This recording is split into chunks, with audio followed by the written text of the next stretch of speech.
You can now get a 30-day trial to experience The Athletic for free. Visit the link in the description below to try it now.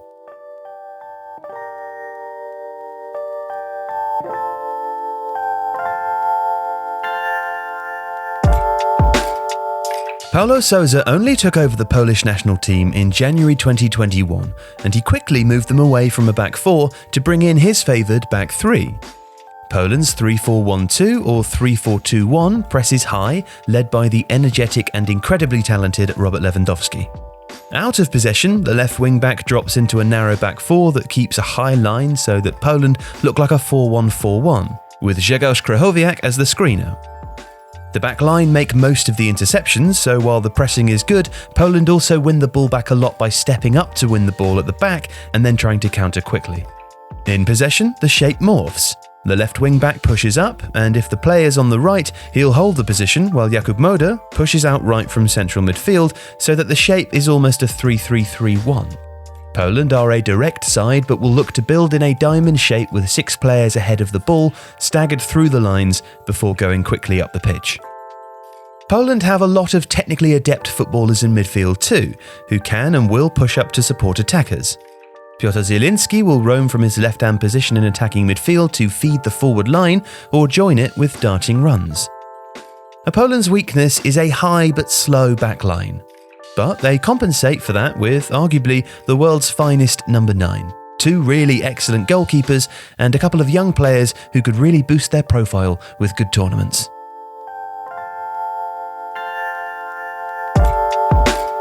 Slovakia are coached by Stefan Tarkovic, who, despite an undistinguished club career, has significant international experience as Slovakia's assistant since 2013, before stepping up to the main role this year. He has a number of high-quality players to draw on, with top 5 league experience. Slovakia use a 4-1-4-1 shape, with Stanislav Lobotka screening the defence and creating from deep with his excellent short and long passing.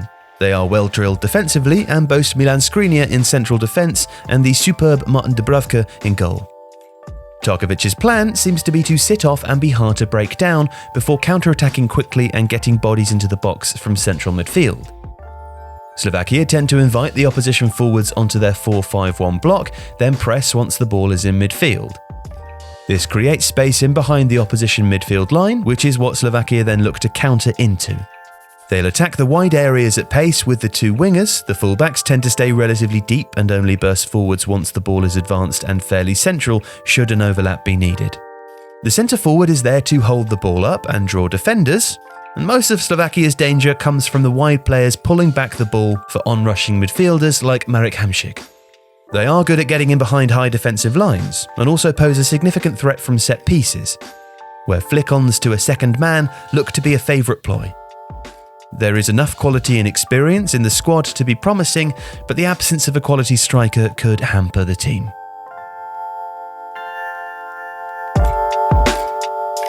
Luis Enrique will be in Spain's dugout this summer, and the last man to bring the Champions League to Barcelona has taken some of the fundamentals of the Spanish style since 2008 and added a greater degree of verticality. Spain will still play out from the back, and they have a number of technically proficient passing centre-backs who will ensure that they can move the ball quickly up the pitch. A sitting conductor like Sergio Busquets or Rodri will push the ball between the lines, and quick technical midfielders like Cooke or Pedri will maintain possession and look for openings. But Spain are slightly less possession-focused than before and quicker at getting the ball out wide. This arguably makes them more dangerous, as the team can generate opportunities better in transition. And the wingers are key here. Ferran Torres has been the team's main goal threat in recent fixtures, while on the left there are similarly aggressive options who will cut in field and drive towards the opposition goal. The fullbacks will also have a key role, providing a combination of stability in midfield and overlaps on the attack out wide once the wingers move infield.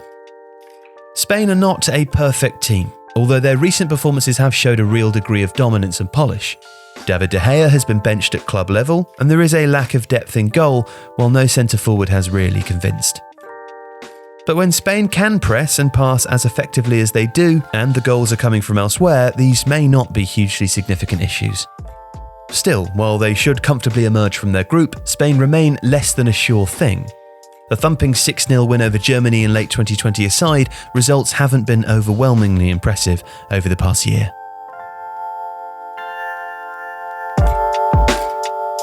Sweden's coach, Janne Andersson, guided his side to the World Cup quarter-finals in 2018 and will be hoping to exceed expectations again with a strong Swedish squad.